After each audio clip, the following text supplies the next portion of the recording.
I'm recording now.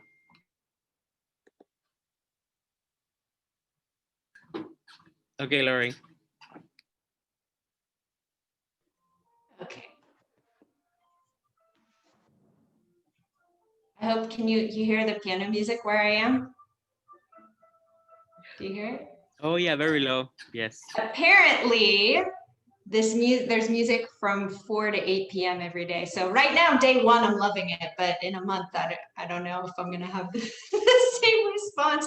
But I just wanted to say once again, thank you so much for inviting us to be with you tonight. It's really good to see many of you again. I miss being with you. I was with the Newman Community Newman Club a couple years ago. So, and I got to see some of you when you came down to Long Beach last year, right before all of this craziness happened, right? So that was really cool that we got to start the new year together. So thanks again for inviting us. It's really wonderful to be here. So I am originally from Pittsburgh, Pennsylvania, and I moved to California about 5 years ago. No, maybe a little more than 5 years ago. And it was never my plan to enter religious life. I was living and working as a medical artist. So I was fabricating facial prostheses for people who have facial differences. So I had a very clear path, so I thought. And then, of course, God interrupted my whole life and all my plans, everything, and opened a very new path for me. But I think when I first moved here, again, I understood that this call was to really, I think, journey with people and helping them to experience wholeness. That's the word I have now, but that's the work I was doing as a medical artist, right? So people who have facial differences, many of them feel like that they can't integrate within society if they don't have their prostheses, right? They feel like people are constantly um, uh, they're constantly having to share their story of perhaps trauma, perhaps it was something they were born with, and defining them by perhaps what's missing or different than who they are right inside. And so a facial prosthesis was helping to restore that psychosocial function. So any psychology majors here, you might know a little bit about that psychosocial function, how important that is, in that journey of feeling like you can integrate and, be with people and, walk together. But the first time that I came to the Verbum Dei House of Prayer right here in San Francisco, even though I had just moved across the country, I was praying with strangers. The first time I was in the chapel, I felt this deep sense of home. And you know that feeling of home. It's you are where you're supposed to be. And I felt that deep peace. And it was confusing because I had my plan, right? I had my career. But I knew I needed to pay attention. And so I kept praying with the community. I was going to a weekly prayer group. And then I went on an immersion trip that first summer I was here. We went down to El Salvador and we were praying with the Salvadorian martyrs, with all the people who were martyred during the Civil War, right? And praying with the lives of people like Oscar Romero, right, who's now a saint. This was before he was even a saint, right? And of course, the Jesuits who were martyred, right? And praying with their lives, how courageous they were to be that witness and living the faith and living their truth. And as we would say today, speaking their truth to power, right?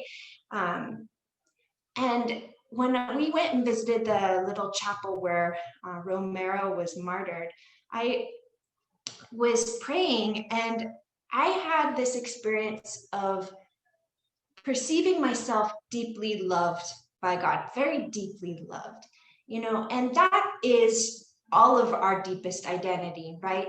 Sons and daughters of God. And so I felt really drawn to approach the place where he died, behind the altar.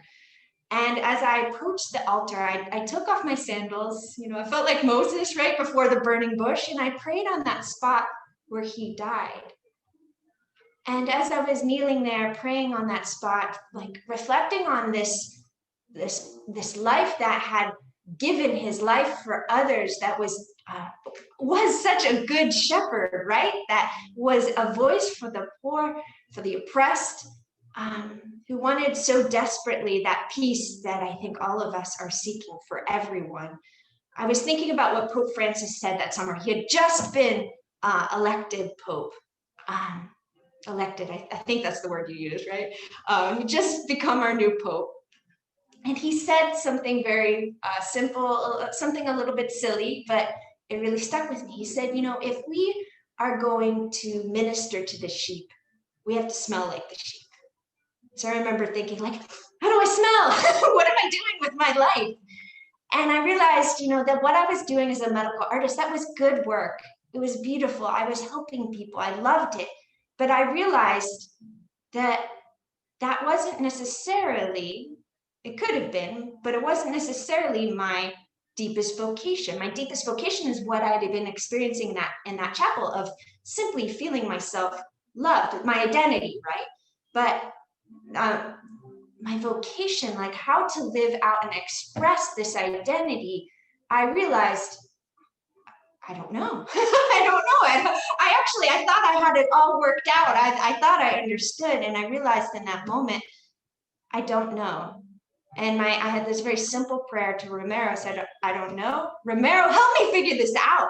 And so when I got back from El Salvador, I began a time of intentional discernment. So for 5 months, I was still living and working as a medical artist down in San Jose during the week. And on weekends, I came and lived with the missionaries.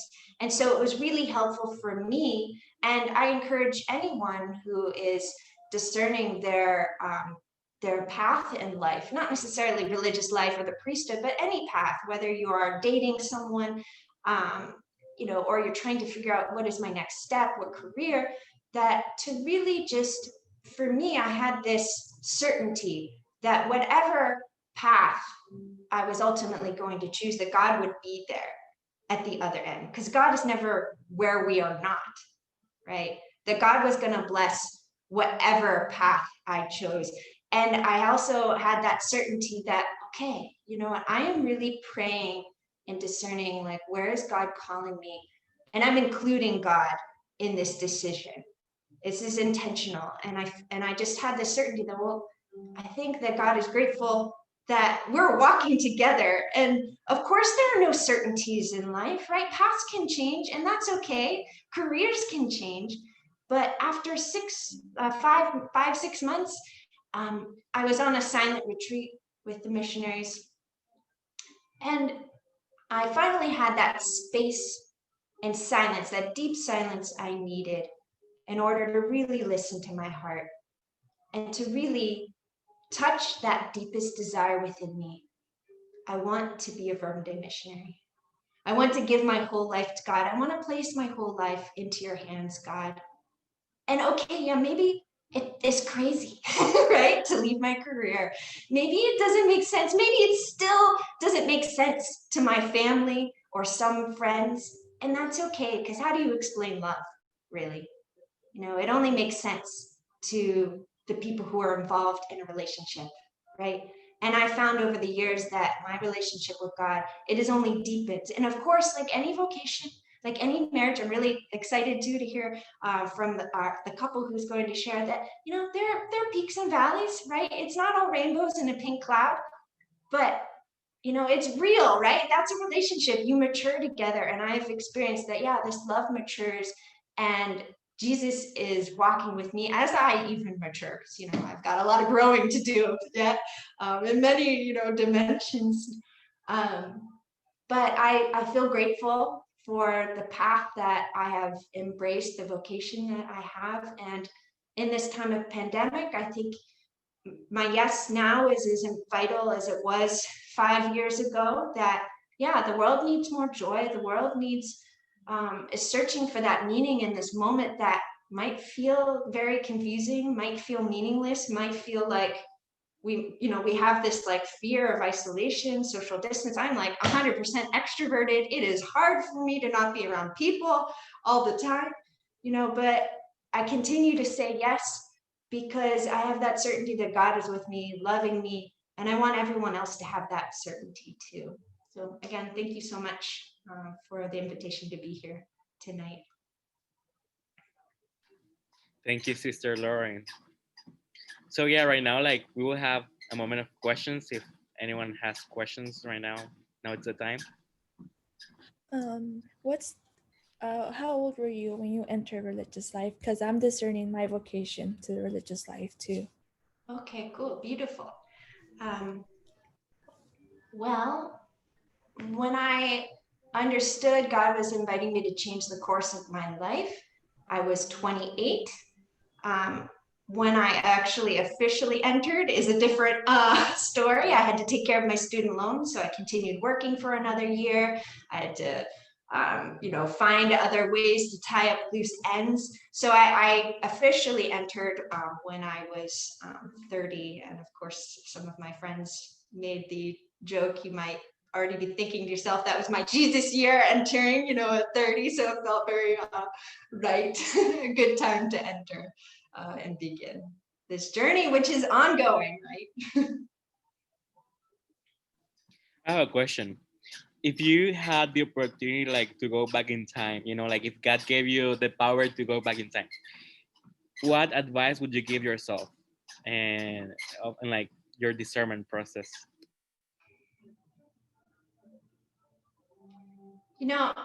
I would not change anything in my process, because I feel like all the experiences that I've had in my life have prepared me for who I am today. I feel like, even, we all make mistakes and we think, oh, but maybe I shouldn't have said this or that, or I could have made a different decision. But even those mistakes, I think, I've learned something for it. And yes, sometimes like we may feel embarrassed or maybe ashamed.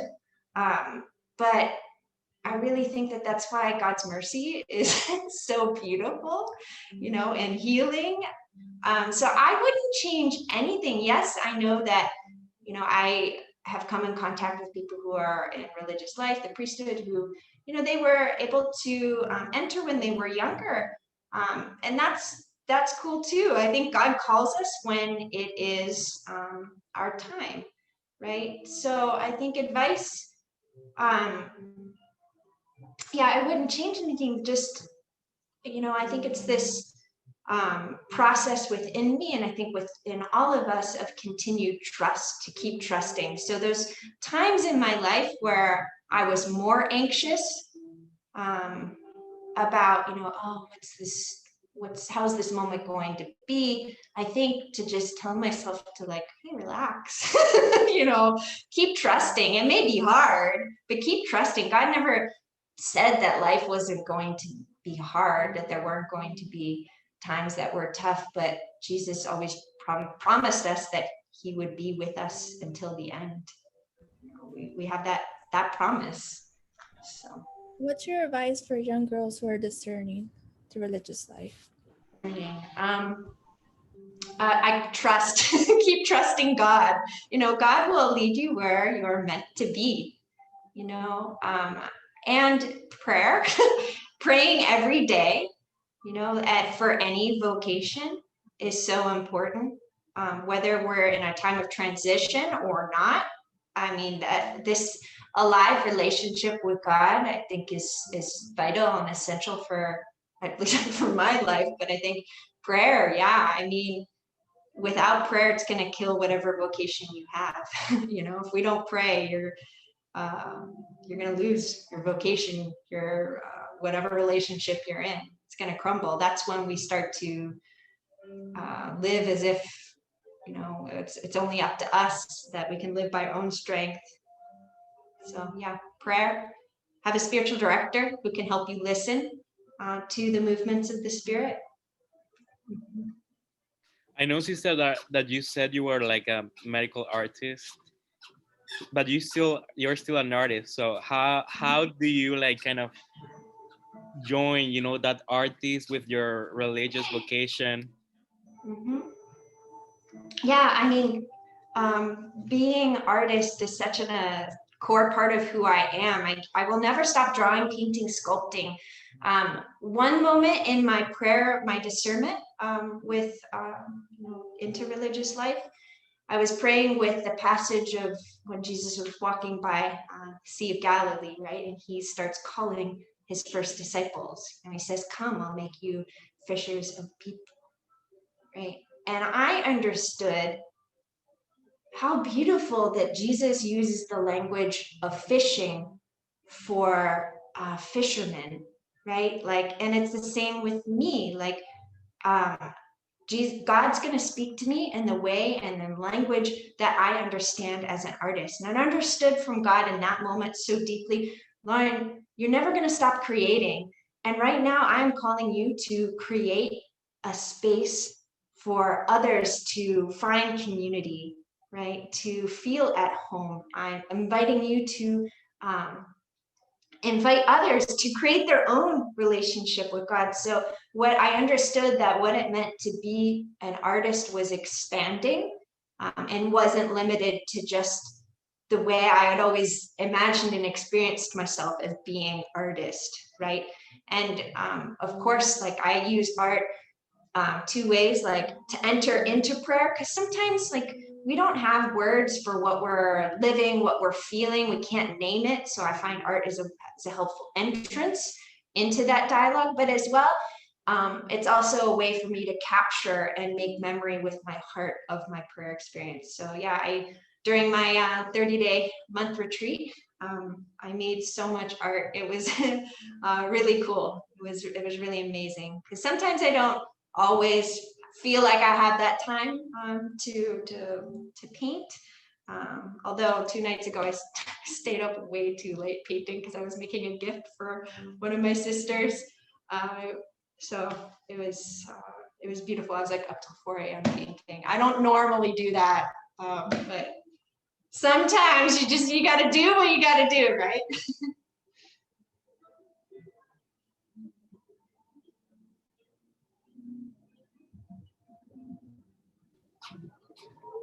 I think if no one else have questions, we can go to the next ones. So let's go, Patrick and Sarah.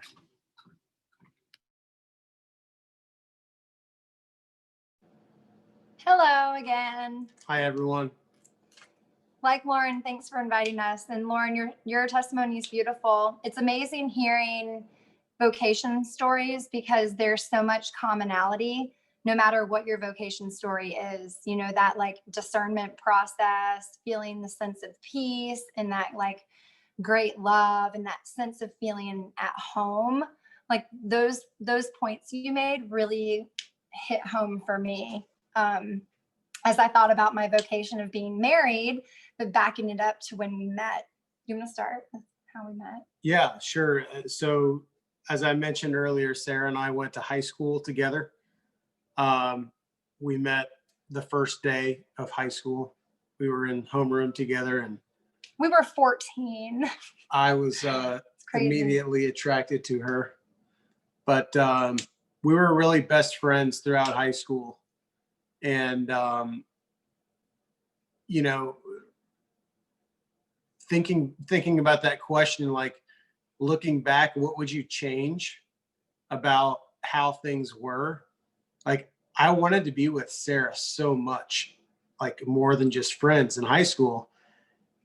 But looking back, I wouldn't change a single thing, right? And I think when we're in the moment, we really can struggle to understand what it is that God, why does he give us sometimes these crosses or these burdens or these challenges, and we don't understand them in the moment.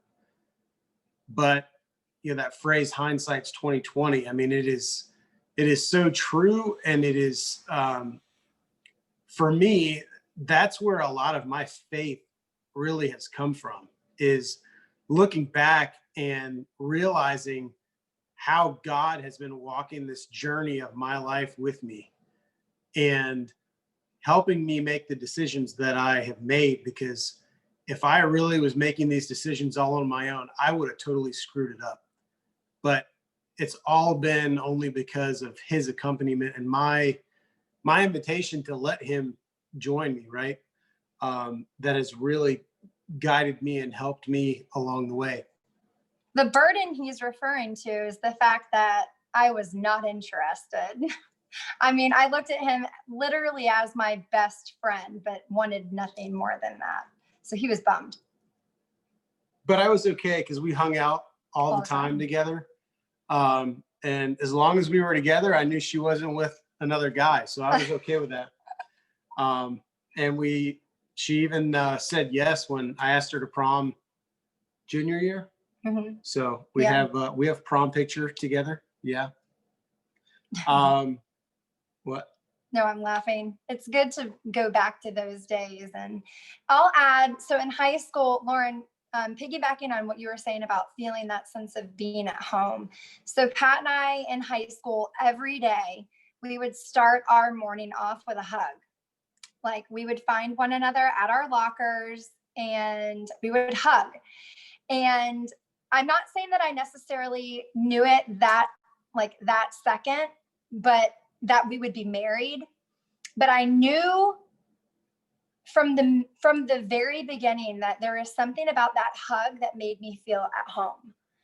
And I don't know, it just was stamped on my heart, like, this is right. There is something about this that is so right. So then we fast forward and we don't date in high school, but we fast forward to college, right? One more thing about high school that, I think was totally God, like, directing all of this. We both went to a Catholic high school, and like one of our memories was to go to communion service together. Maybe not every day, but very often. And, I don't think we really had an appreciation for the Mass and for the Eucharist and for just as with many relationships, right? Our individually and together, our relationship with God has grown so much since then.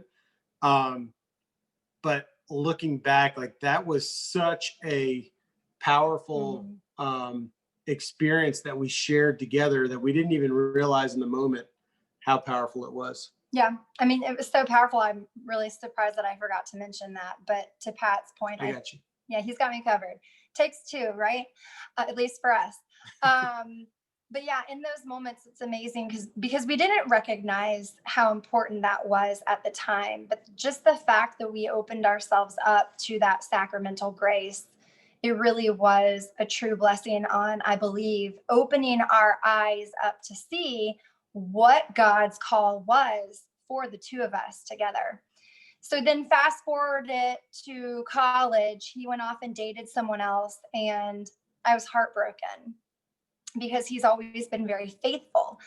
And freshman year of college, we were 4 hours apart at school. And, again, we're coming from being best friends to not talking because he wants to be faithful to this girlfriend.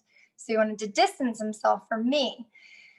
And I remember the question was like, how did I know that I was supposed to marry Pat? And this was one of like the first moments. But I remember driving and my mom called me and I was like, Mom, and I was heartbroken. And I said, Mom, I think I've lost him. Like, I think he's gone. And in that moment, I realized that someone's jealous.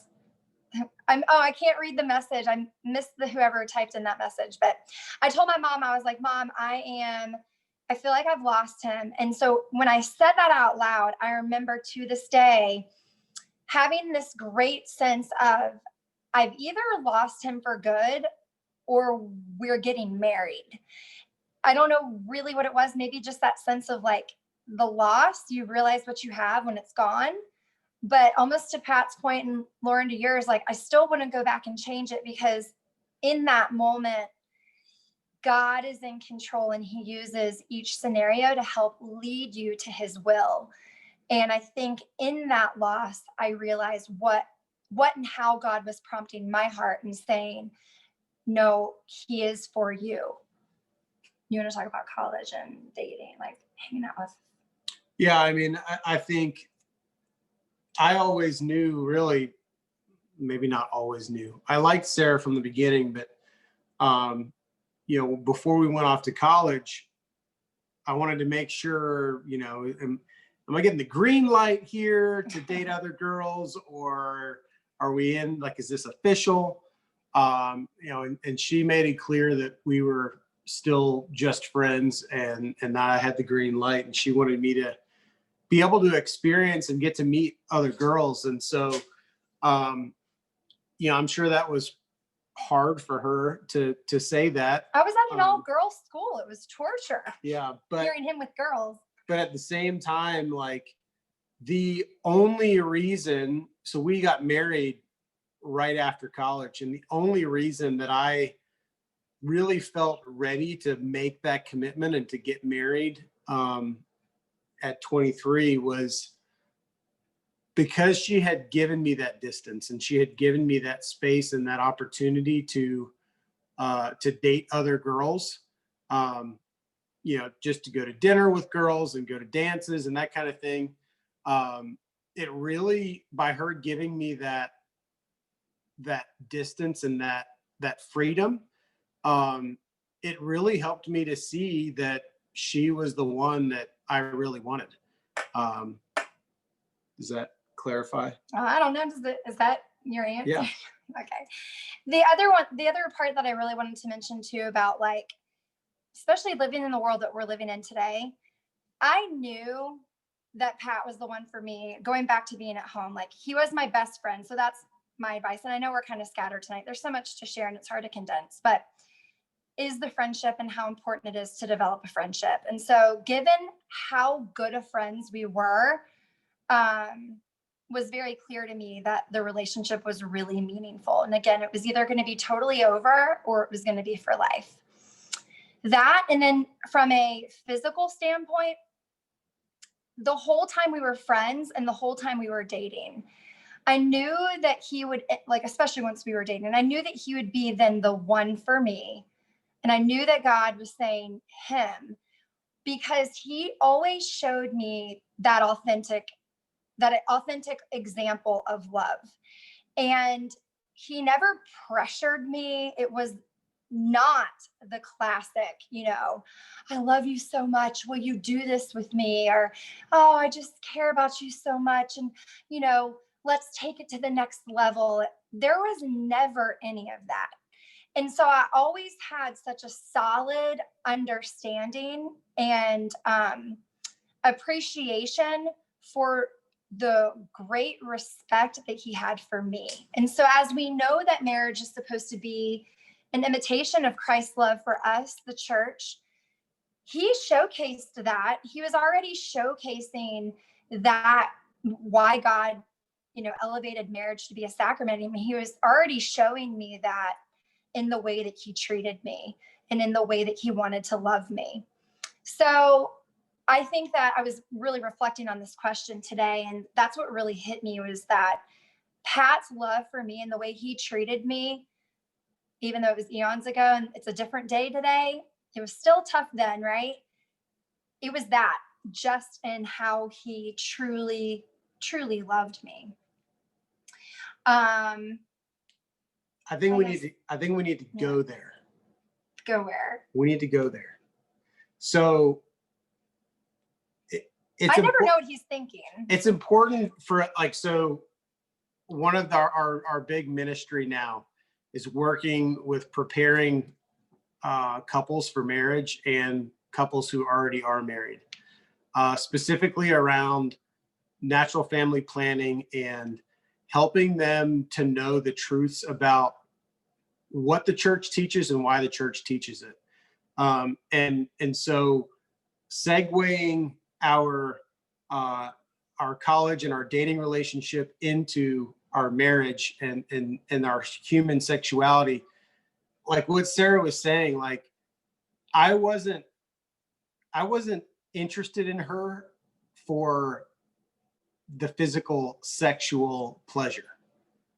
And a lot of that was because she, made us be friends for so many years. But there's something so good and true and holy, and it just makes sense with why the church wants us to abstain from these individual sexual pleasures with masturbation and pornography. So that's what I mean when I say we're going to go there. We're going there. Okay. We're going to go ahead and get that out there. On the record. But it's not because the church wants to be like, well, you can't do these things because they're pleasurable and it's what you want to do and it's hard to do and it's a big temptation. No, the church doesn't want us doing these things because ultimately all of those desires that we have within us are desires. And this kind of goes back to Lauren. We all have this desire within us for love. And the only thing that can quench that love and satisfy that love satisfy that desire is love for the perfect lover, which is Christ. And we will always be let down every time we try to fill that desire that God created in us for him. Every time we try to fill that hole with something else, whether it's sex, whether it's alcohol, whether it's food, whether it's whatever, material, clothes, cars, boats, whatever. Anything that we try to fill in that hole that God created for him is going to leave us looking for more. And, we'll be the first ones to admit, like in our dating relationship and even in our marriage, we're not perfect. We screw up. I screw up probably a whole lot more than she does, but we screw up. Okay. But it doesn't mean that we should just give up. We should continue to strive for what we should continue to strive to learn what is the right thing to do. And then we should continue to strive to follow through with that. So in our dating relationship, we were not perfect with avoiding, making out. Yeah, we crossed the line. Did we quote unquote have sex before we got married? No, but we weren't perfect by any means of the imagination. So it's important for us to be vulnerable with you, to let you know that we're not some holy rollers here, goody two shoes. No halos. We're in this with you, and I'm sure there's a lot of you that are thinking about these things if you're in relationships and you're struggling. And honestly, all we want to do is encourage you to once again seek out the truth and then have that courage and that strength to follow through with it. And anytime you get up or anytime you make a mistake or feel like you've stumbled, thanks be to God, as Sarah says all the time, thanks be to God for confession. Thanks be to God for his mercy. And we just need to keep our eyes on him and keep striving for that. Yeah. So just to kind of close it up. So Pat and I, he kind of mentioned it. Our apostolate, our ministry is UME and NFP. And we really are just out there and vulnerable and state the position of the beauties of God's design for married love, and really just showcasing that the world doesn't need to turn to contraceptives. We were made to be, our love was meant to be free, total, faithful, and fruitful. Our love is called to be authentic, like Christ is authentically loving us within those concepts. And I don't know, just inviting the world in to experience love the way that Christ has designed it to be. So we could talk on and on and on, but we're going to cut ourselves off. Thank you. So I think this is the time for questions. So if any of you have any questions, I think right now is the time. I think somebody messaged one in, but we weren't able to read it. Yeah, it was my brother. So I have a twin brother, but I think he left. He had to do something. Aww. But Okay. he had this question. Maybe I can ask for him. And he said, did she meet other guys? So I think my brother meant that when Patrick met other girls in college, In college. did you also meet any other guys or something else? I did. So, I mean, I was right across the street from Notre Dame. So I would take like the St. Mary's shuttle and, drive over across the pond and meet up with guys all the time. But, it always came back to Pat. Like, I remember vividly in college having fun and being attracted to other guys, but always knowing that who I was supposed to marry was not going to be from college.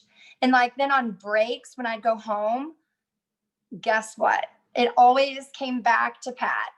So once again, to Lauren's point, like Pat was where home was.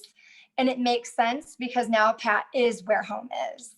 So a day in the life of Pat and I is very busy. We have 5 children. Our oldest is 10. Our youngest is a year and a half. And so it's just a lot of dishes, diapers, laundry, and homeschooling now that I'm homeschooling. So it's busy, but it's joyful. Thank you. Any other questions? I have a question. At what age did you guys get married? We were 23. So we met at 14. We started dating at 19. We got engaged at 22 and we're married at 23 and had a baby at 25 and are 35 with 5. So did you guys ever feel like you were too young, like for marriage? Because it's always that kind of conception, like, oh, I'm too young, or I'm gonna wait.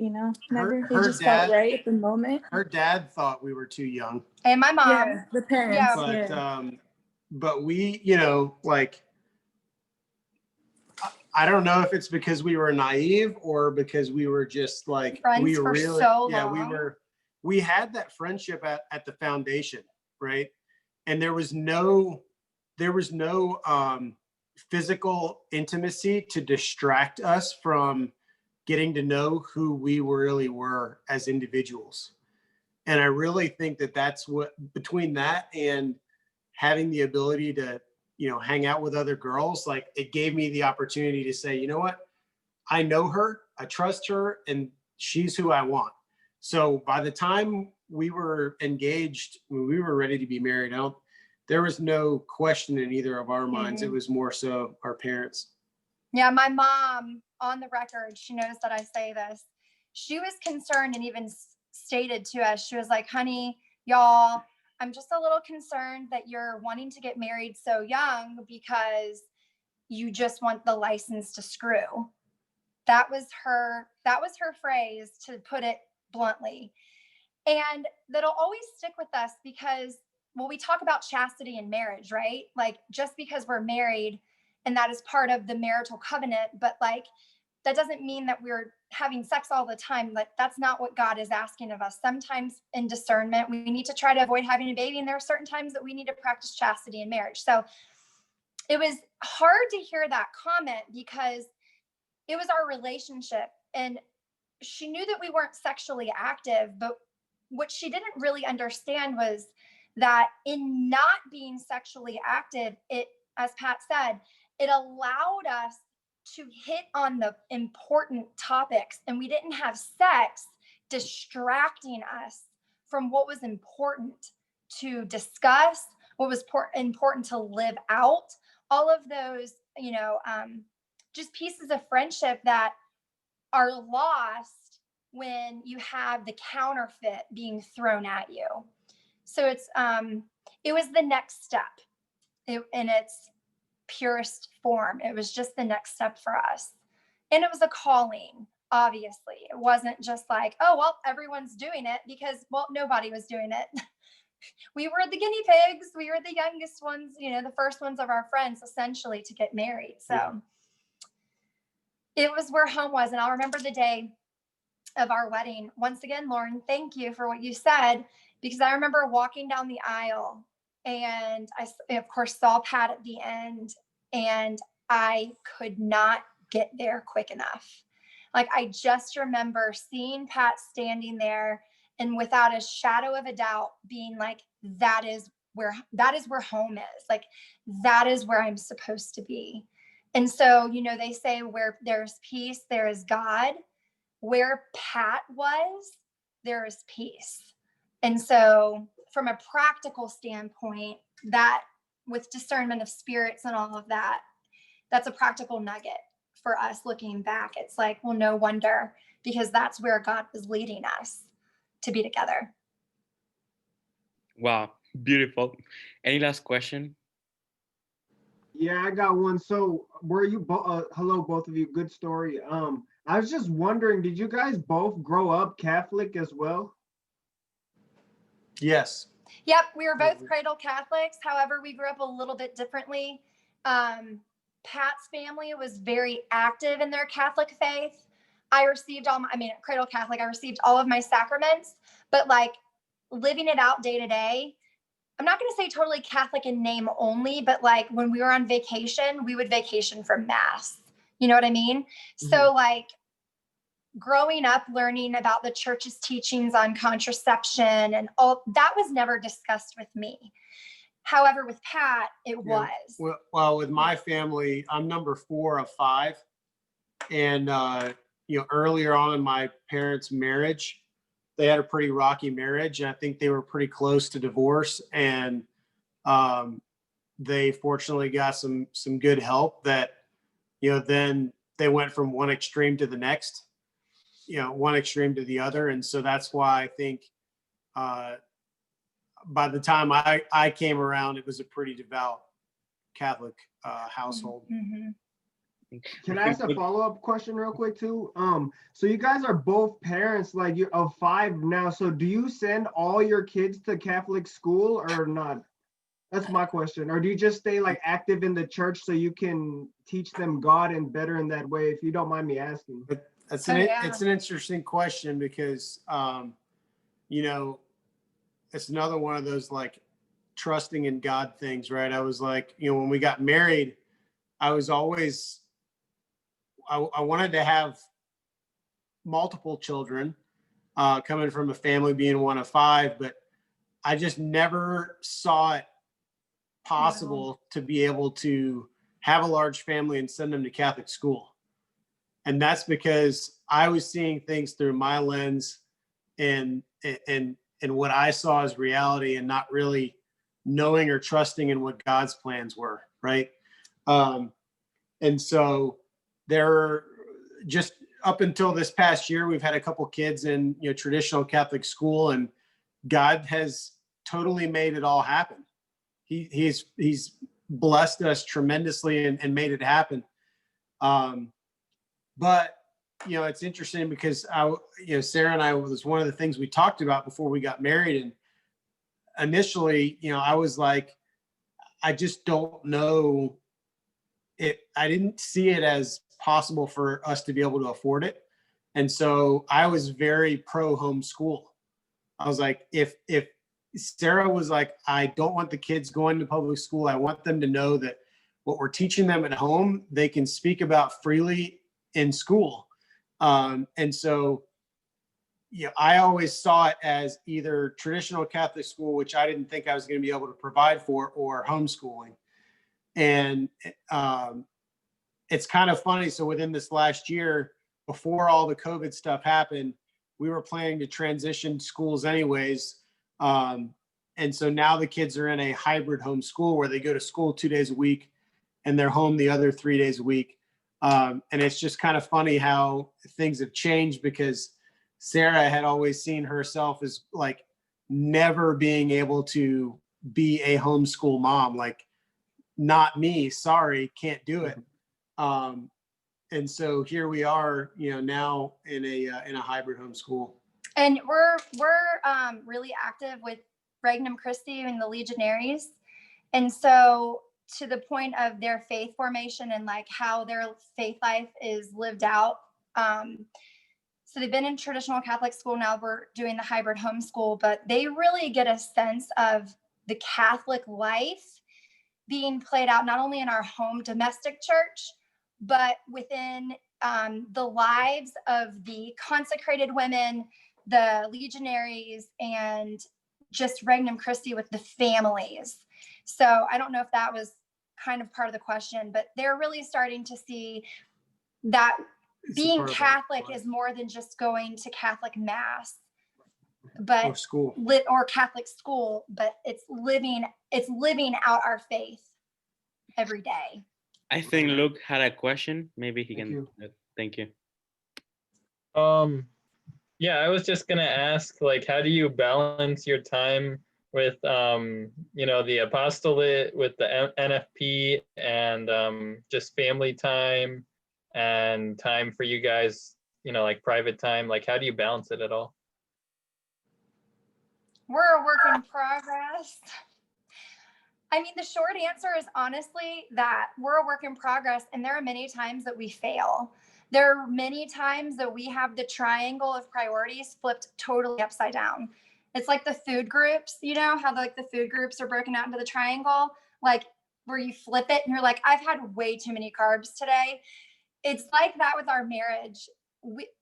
Because we love what we do so much, and I do a tidbit more because I'm a NFP instructor. So I'm teaching couples even when like Pat's asleep or he'll go to sleep because I'm teaching. There are many nights that he'll go to bed and I'm like, darn it, you did it again. Like, you totally put your ministry and the love that you have for your ministry above your husband. And honestly, sometimes above God. Back to Lauren and her comment with prayer and how we have to be careful. When we're not praying, we can miss the vocation and we can, really miss what we're being called to do. And I am the first to admit that I'm guilty of that. So we are not perfect, and I don't have the perfect answer because we haven't quite figured it out totally. I will say, though, that one of the many benefits of not only teaching, but practicing natural family planning, and one of the benefits is the low divorce rate.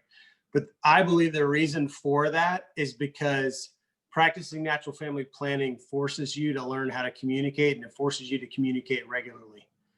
So by practicing natural family planning, it's helped us to communicate with each other and like what our needs are, like share with each other how we're honestly feeling and getting those feelings in like just the other night, I was telling Sarah that like I had these feelings that what she was doing, I didn't like.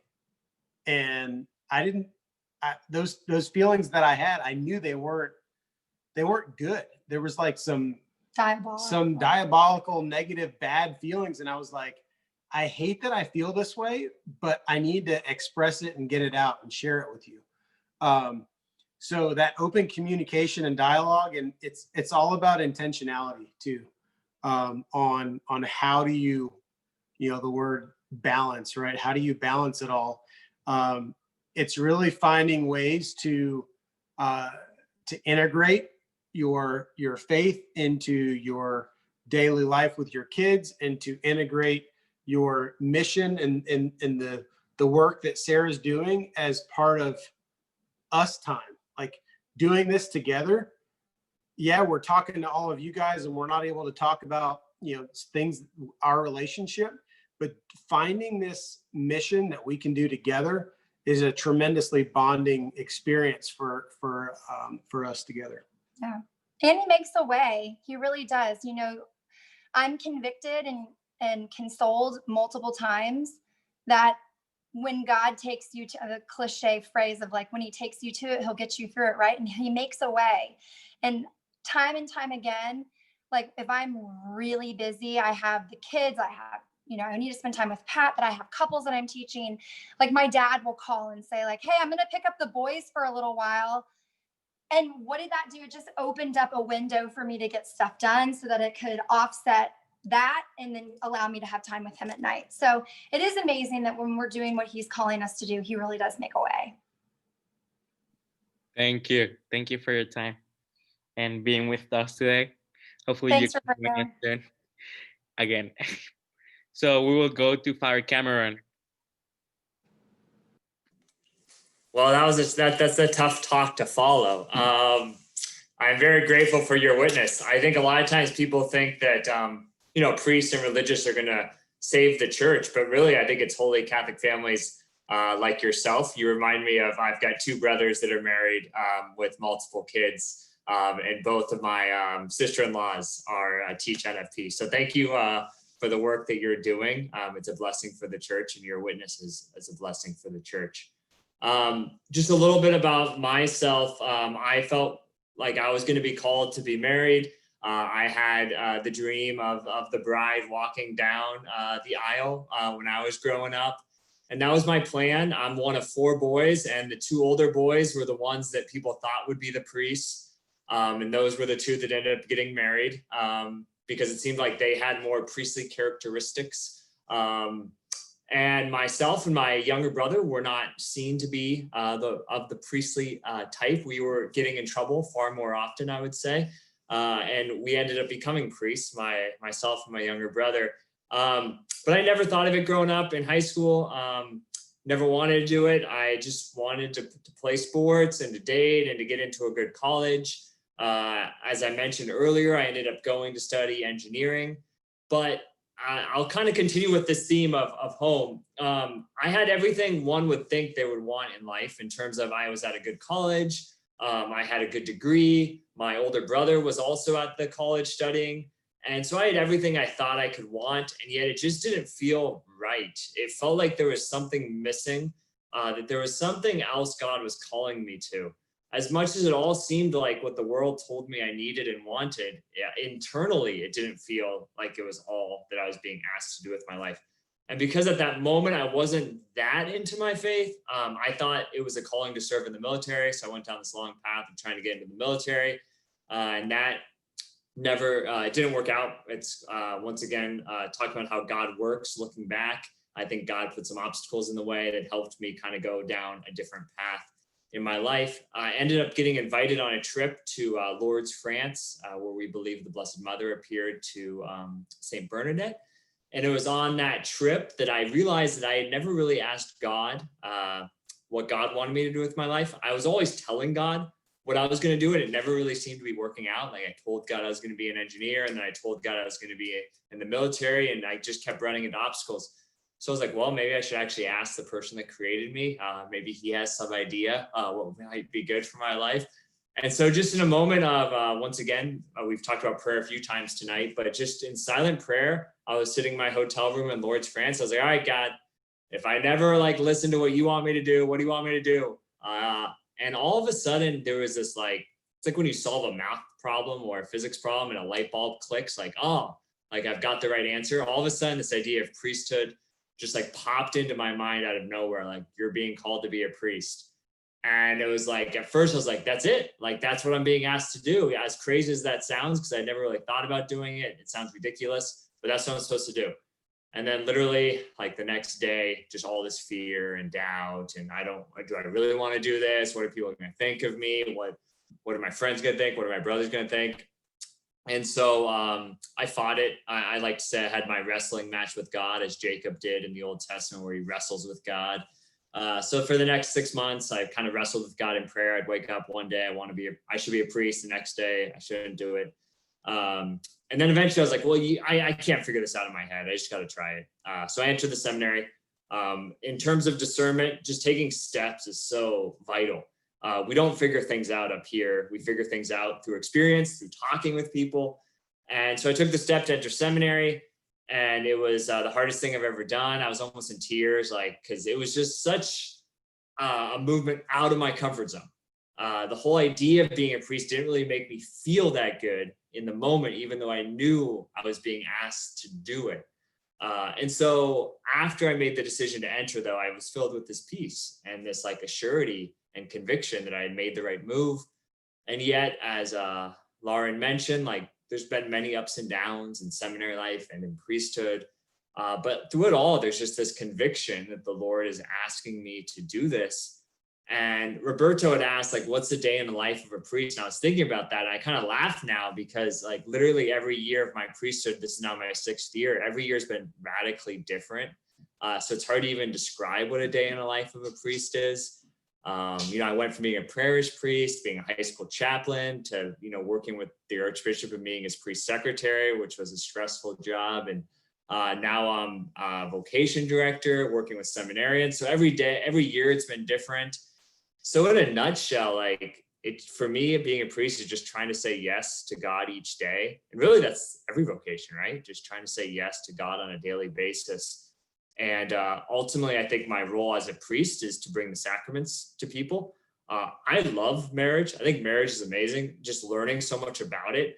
I wish all that I learned in seminary about marriage, every marriage could know, because it's so beautiful. And I see my role as a priest in service of marriages and families. So my job is to bring the sacraments to marriages and families, baptism and confirmation and first communions and confession.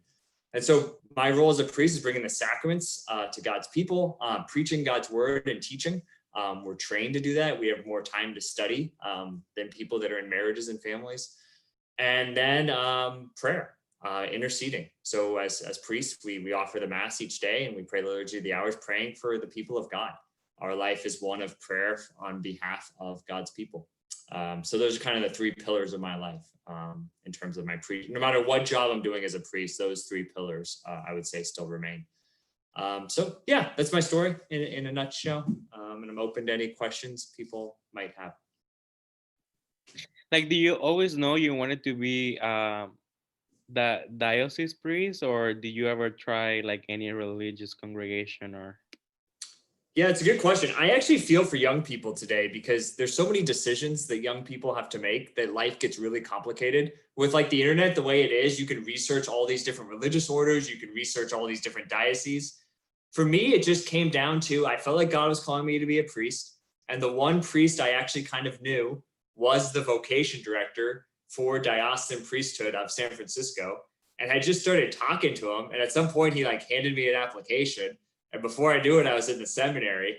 While I was in the seminary though, I thought about it more and I just kept feeling called to just my home area, I would say, and just being like a bare bones priest. Like I think diocesan priests are your bare bones parish priests. When I say bare bones, we're just kind of like on the ground. We're just working in parishes, bringing the sacraments to people. So I did discern religious life a little bit during seminary. And I just never felt that initial call that I had felt to the priesthood in general and diocesan priesthood. So I never kind of deviated from my path. So I would just say if that is a struggle for people, like religious life versus diocesan, just look at what God's putting in your life. I feel like people that are called to religious life, there was some religious priests that really helped them in terms of religious life for priests. Or there's the charism that they feel this like draw to out of nowhere. So just be aware of like what God's putting in your life and try not to overthink it because it can get really complicated. Thank you. Any other question? So did you ever finish your degree in civil engineering? No, I looked at the prospect of paying for 2 more years of college and my heart wasn't in the studies anymore. And so the conventional wisdom, and this is why God's ways aren't our ways. It went back to the question about the couple getting married early. Like, yeah, from a practical perspective, one might say you should have finished college because you didn't know if you were going to be a priest. And that would have been the safer route without much risk. And then you would have had something to fall back on. So yeah, like conventional wisdom would have been just finish your degree, but my heart wasn't there. And I just couldn't force myself to do 2 more years of study when my heart wasn't there. So I didn't finish. I just felt like God was calling. And when God calls, you just kind of respond. And that's different for everyone. Now that I direct guys that are discerning, some guys, my recommendation is finish college. Other guys, it's like, no, leave. It all depends on like, how is God working in the moment? And what does it mean for me to be faithful to God at this moment? Sorry, these are like part questions. Oh no, FBI, do you want to go? Sorry. Oh, no problem. You finish. I won't forget mine. Okay. So did you have to like have any like student loans, and did you have to wait to join? And then if you did, was there like a little testing within there?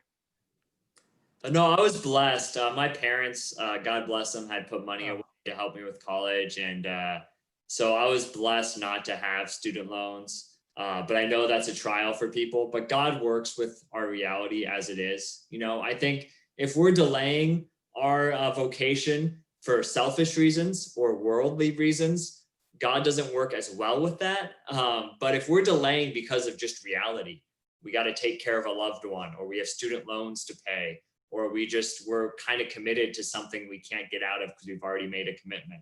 God works with that. God knows our life better than we do. So I would say if someone has to delay because of student loans, like I think God's going to be continually giving them the grace they need to say yes when they have the ability to fully say yes to their vocation.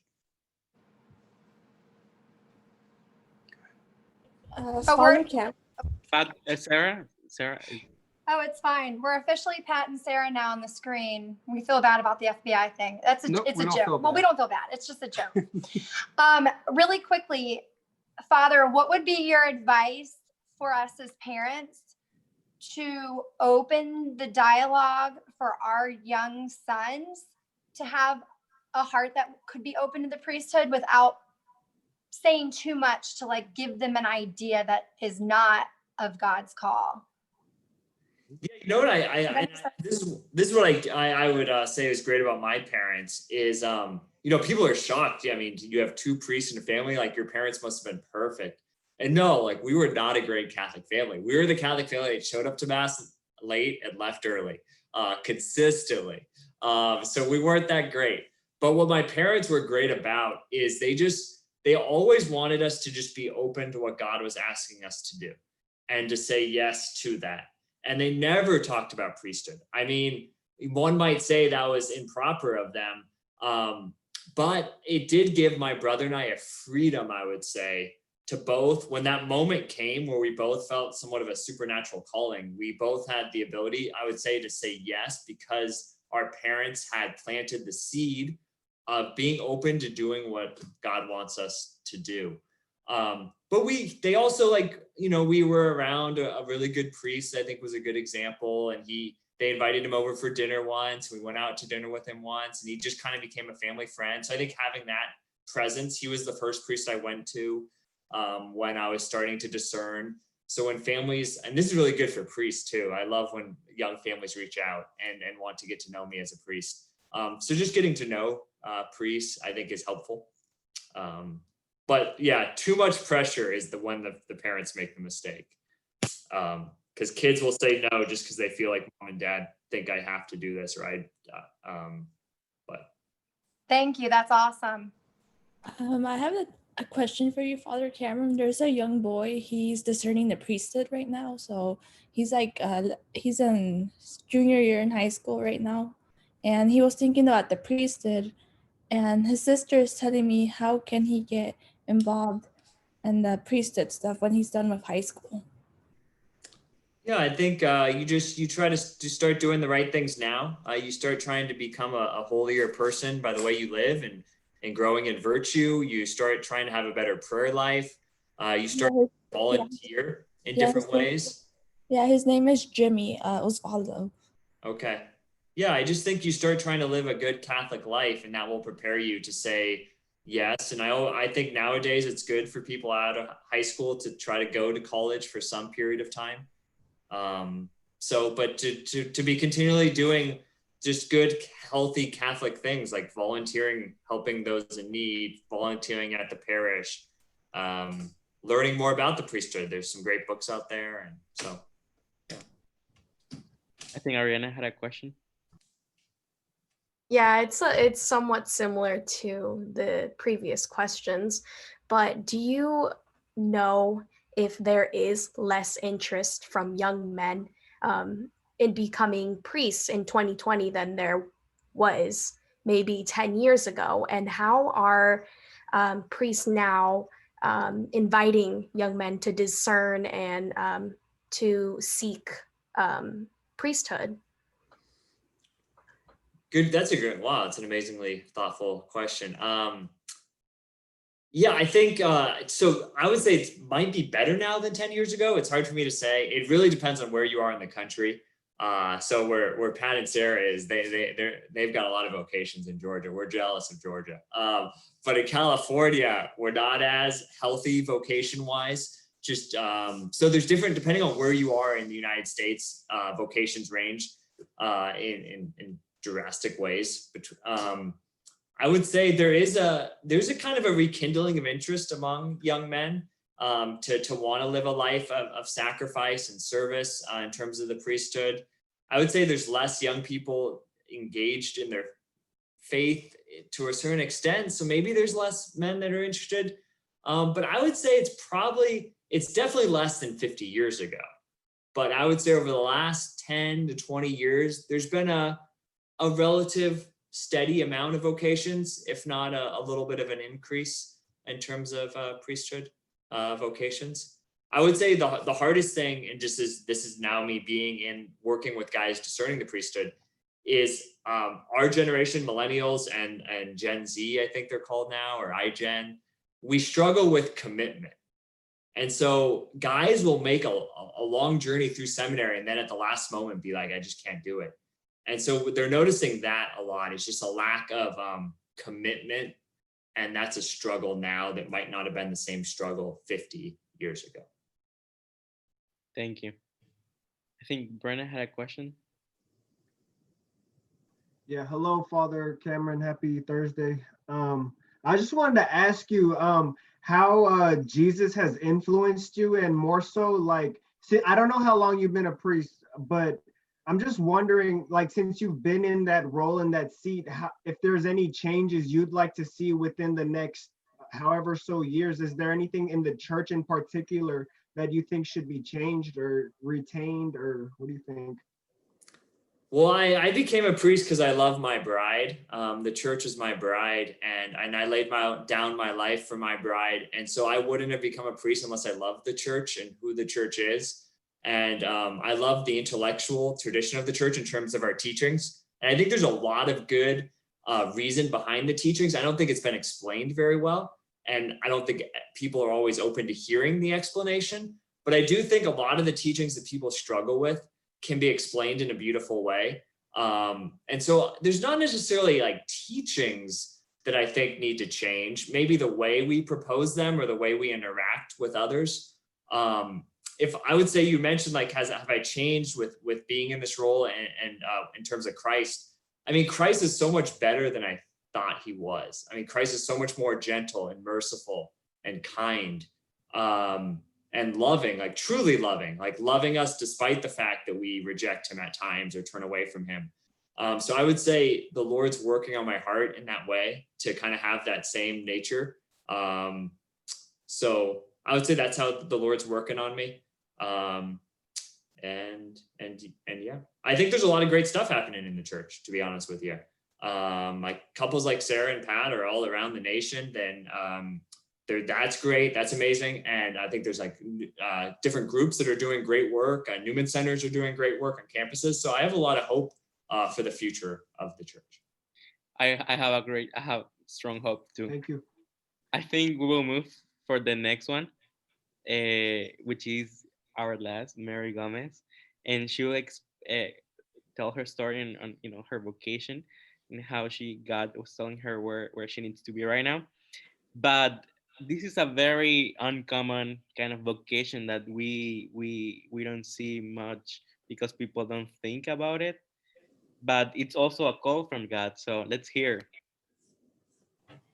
You are right, Roberto. I'm so happy to meet all of you, but I want to present you my mascot for my classrooms.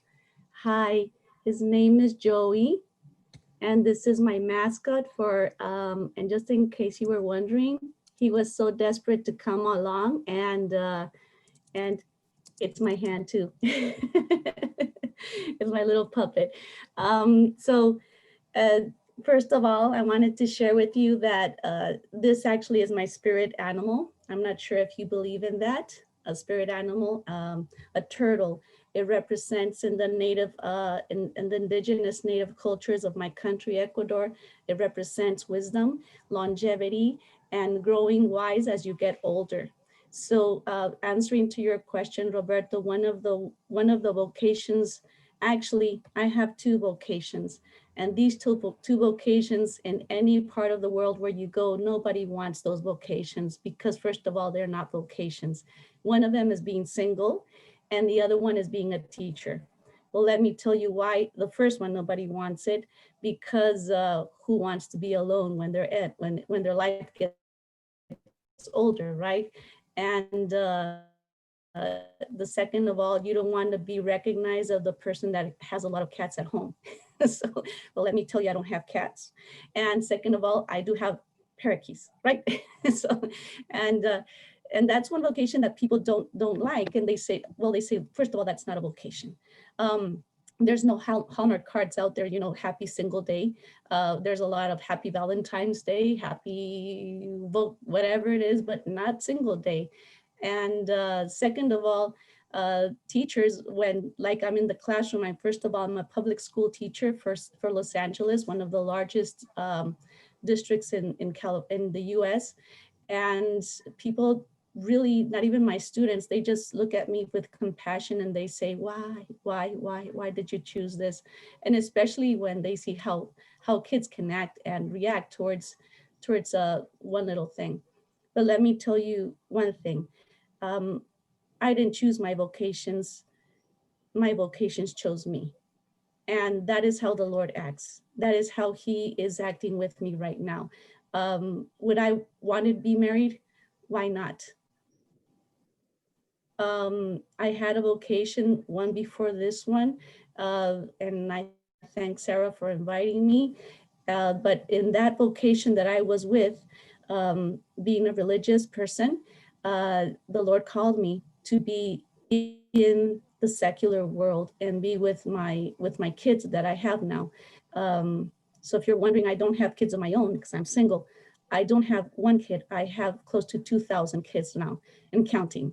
Until the Lord gives me the time to say it's time for you to retire your chalk and to enjoy your life in some other way. 2,000 kids.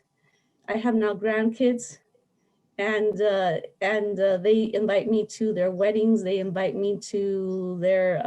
I have actually 2 kids that are already, and I call them kids still, that already have PhDs. One can be already my doctor and my lawyer in the future in case if I have a problem. and I'm enjoying every single minute of it. But I can tell you one thing. As I said at the beginning, these vocations chose me. And I believe in one thing. The plan of God, is ever since before you were born. So even if you're struggling, like father said, this wasn't for me. I wanted to get married. I wanted to live the life of a young man, as everybody else. And then all of a sudden, boom, you're a priest, or you're a nun, or you're married, and you wanted something else in your life. But this vocation has been planned for me ever since I think I was in my mother's womb. And why am I saying this? Because this vocation was formed and was knitted by the hands of the process of the life of my parents, my family itself. I come from divorced parents. I was 4 years old when my parents divorced. It was a terrible divorce. My it was awful. It was a bitter divorce, and the 3 of my 2 brothers and I, we suffered through it. And because of that suffering, I struggled through school. So I couldn't speak nor English nor Spanish in California as I was growing up because there was no help for people who were ELs, and I was considered a special ed kid. So a special ed is a kid who has no dreams. Nobody has dreams for you, and so my life has been always like the person who never will achieve nothing. My mom takes me to Ecuador, which is my hometown, and I grew up there a teenager who was lost, who didn't know who I was, and who was not even feeling worthy of love at all, of knowing love in my life. And as I was in Ecuador, I remember being I was already 21 when I was graduating high school. So imagine, in talking about, somebody said physics, and I think it was Roberto. I had physics in high school, and the teacher, I didn't understand physics at all because the teacher would just write on the board. And since I was the tallest in my classroom, the tallest would always go in the back, and the shortest would go in the front. So imagine that communication with the student and the teacher, the teacher would leave and he wouldn't even know your name. He didn't even know who you were or what you really wanted in life. One thing I can tell you, being in the back, I was a huge daydreamer. So my desk would always be full of drawings, and that's how one of the teachers discovered me as an artist. Now I do murals aside from teaching, so that's how I say, life has been showing you your vocations as you move along. So here I go. I graduated at 21 from high school. Um, I came to United States.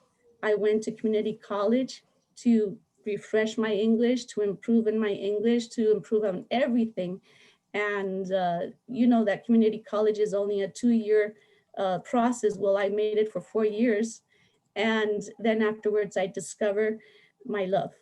So let me tell you, not my vocation. I discovered my love. And my love was actually that what young ladies want when we see movies. We see this gentleman in a white horse coming and rescuing you from these awful people.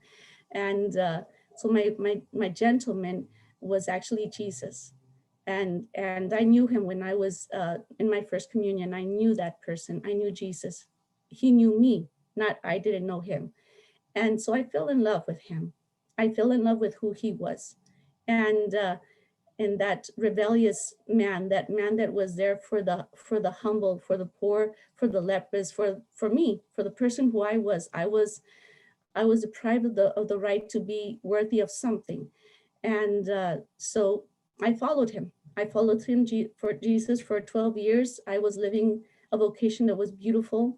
I prayed, I preached, I played the guitar, I painted, and then came this vocation 12 years later.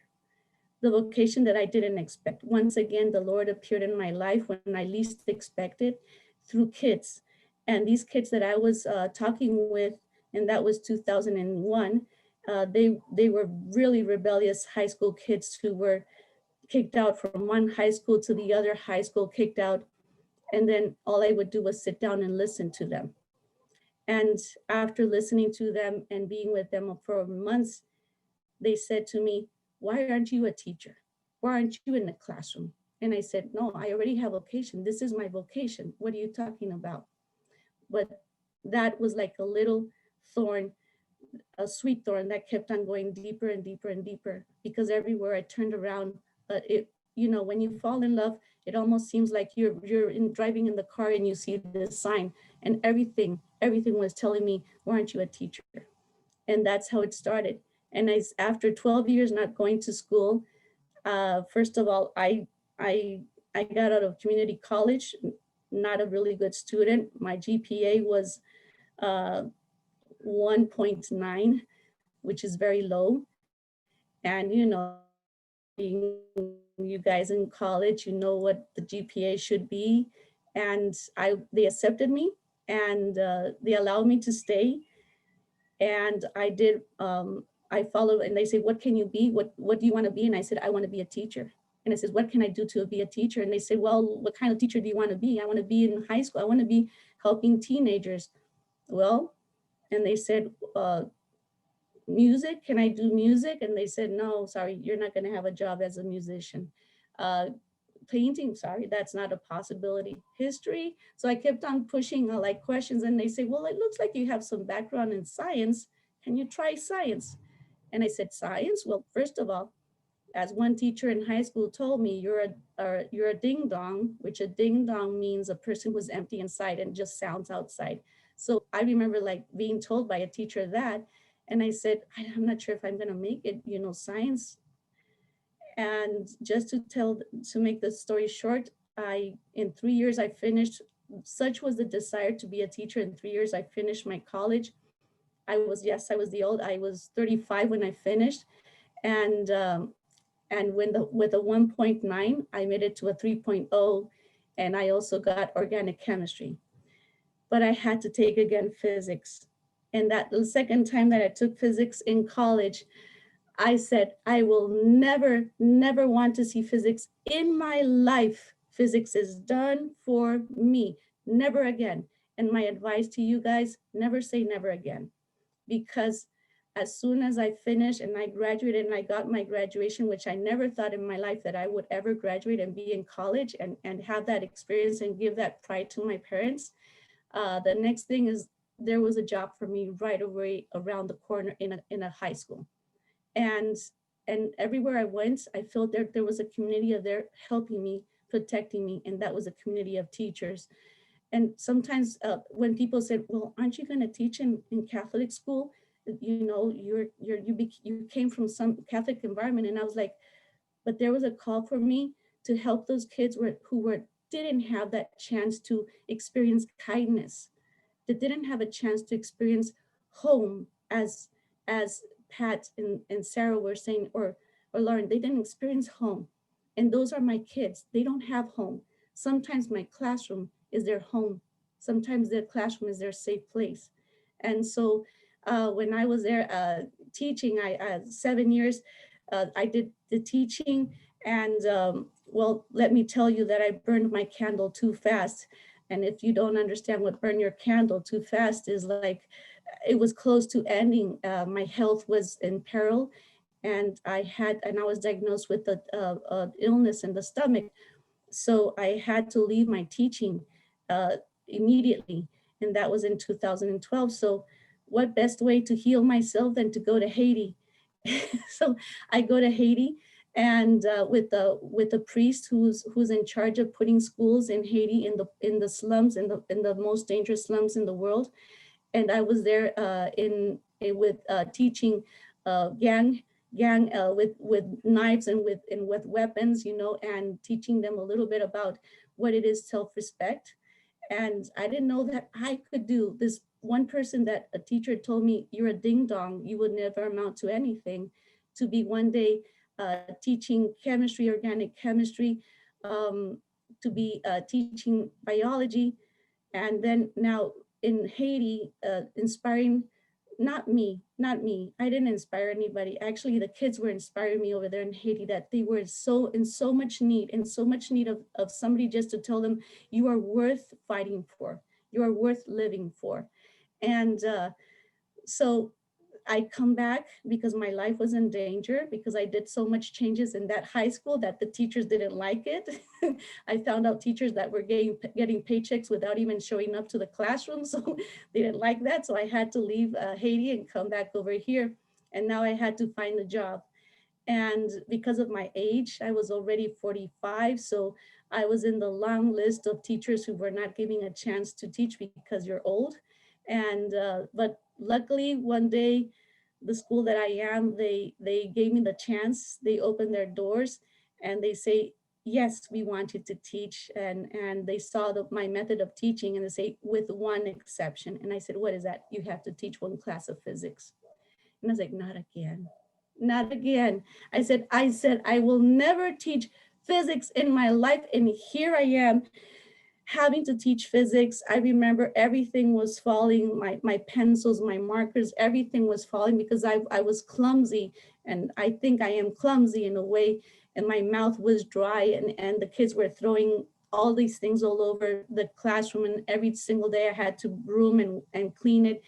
And then here comes the inspiration. And then I said, how is one way they can learn physics? What was wrong with the teacher in my high school when I was a kid that didn't teach me physics in a way that I would love to learn it? And it's because they never made it applicable to who I was, who a kid who would never amount to anything would someday enjoy teaching it. So I said to the kids, okay, we're gonna learn physics, but with toys. So we started playing in the classroom. We made things bounce. We measured the length of the movement. And at night I would go into my room and I would study all the way until 3 a.m, practicing on problems. And I think, I'm not sure who said it. I think Father just left already, and says, you know, when you solve a problem and that problem makes sense, and then you're so happy that you solved the problem, that afterwards I didn't need no chocolates to make me feel happy. I just had to solve more problems just to be so excited that I was able to solve problems after 30 years not being able to do anything of that. So I go back into my classrooms, And then I said, well, one way that my students are going to be good at learning chemistry or whatever it is that they have to teach other students how to learn. So we went to different middle schools around the area, and I took all my equipment and I said, you guys are going to teach them physics with toys. So my students invented toys, and now I have 3 kids now in physics. They know more than I do. One of them is already going into engineer, and it's like I said, Lord, what kind of tool did you use to teach these kids? What kind of tool are you using? One that was blunt, one that was had so many ever since I was a little kid, that was so vulnerable to being hurt by people that didn't know how to appreciate my womanhood. And I congratulate Pat and Sarah for how they live their life of marriage. When I was in an environment of harsh environment, and to be able to see that the kids at the end, I'm the person, the vocation once again chose me, because he wanted me in the environment where he needed me the most. And that's why I'm saying, if you're deciding what you want to be, don't let that guide you who you want to be. Let your experiences guide you to where you need to be. And if you say, no, this is not what I want, I can assure you that the paycheck that I get, sometimes I forget to change it. After 3 weeks or 5 weeks, then I remember I have a paycheck. And then I go and I deposit it. But then with that paycheck, I buy instruments so that I can send it to my kids so that they can bake bread, so that we're learning how heat travels. So they're baking their first bread in the oven. And we're learning how to be, so at this point, what I'm saying is that I love who I am and I love my vocation. And who knows, if the Lord wants me to be a physicist, I have no idea. Next time, I'm never going to say never again, Lord. I'm just going to say whatever you want. And I think being single is being married, but it's being married to loving you, who you are, and accepting yourself as who you are. And no matter whoever tried to destroy your image, whoever tried to tarnish yourself, whoever tried to take you as an object and throw you away, those people were wrong in doing that, because that's what they did to me, physically, emotionally, and mentally. But I challenged them and I challenged myself into saying, I am not the person you think I was. I am the person that I am. And I'm so proud of myself, and I love who I have become. And I thank you so much for just letting me speak. Wow, that's that's just beautiful. Thank you for sharing your beautiful story. I don't know if any of you have any questions that I would like to ask right now. I think we're getting close to the end. I have a question. Have you ever like did you ever thought like I would like to get married, or you never thought about it? Yes, of course I did. And I think that word of I want to be married, I think started ever since I was very little, and I would see the brides with their beautiful dresses and walking down the aisle. And I think that the but one thing, when I was a little girl, I remember in the classroom, this is the image that I have the closest and the nearest to my heart, is that all the little kids, and we were all there, and some were dressed as firemen, other were dressed as doctors and lawyers, and who know, and they asked me, well, what do you want to be when you grow up? And I don't think I understood the question very well, because my English was very poor, and I said, I want to be happy. And that was my answer.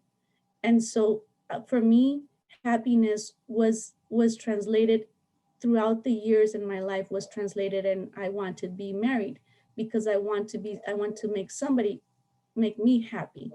And then that was all slowly changing, because nobody can make you happy, nobody. And that creates dependency. um so then, yes, I even fell in love as well. I fell in love. And those people that went through my life, some were really nice and saw me for who I was, and others didn't. and they saw as something just to get their anger out. And I suffered many things, many abuses. Um, People that used you just because they had a breakup with somebody else, and then you were just there in the way just to be used. And but there's one thing that's amazing, and this I can say with you. Even though people took me as an object, and some men took me as an object, that made me fear men so much that I tried to find ways how to avoid men because I was afraid of men. But let me tell you one thing, that just made me much stronger in myself, and also realize that those men that used me for their own personal gain were also hurt in themselves.